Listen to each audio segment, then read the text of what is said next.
来看文字局这2天举办传统艺术的营队，带台湾各地头国小老师来认捌传统艺术。本地只开放30个名额，最后是有100多个老师来报名哦。营队的活动是安排甲真丰富，咱嘛做伙来看卖。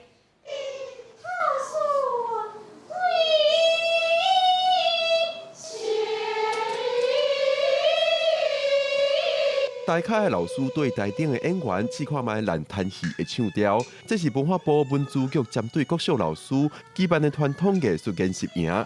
除了烂摊戏以外，也教这寡老师歌戏、布袋戏、包括音乐、甲说唱这寡传统艺术。平常时咱知影这传统戏曲，就是拢伫课本顶头看到的。希望讲今学这物件，转去甲教囡仔啊。传承这些我们传统的这些艺术，教主的时阵，我会当教因安怎欣赏。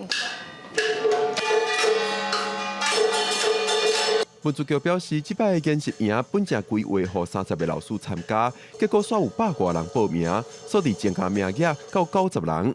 不过营队只有20、21短2天，按照设计课程，予大家人拢了解，也是重点。我们当然是先从最基本的乱弹戏的板仙戏开始说起，然后这就是最基础的唱腔。有教一些官话比较日常的用语，比如说你、我、他、谢谢，然后吃饭。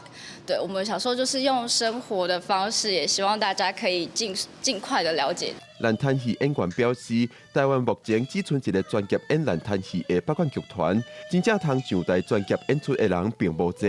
因望透过这种活动，老师回去学校就通有更加侪人认捌烂摊戏。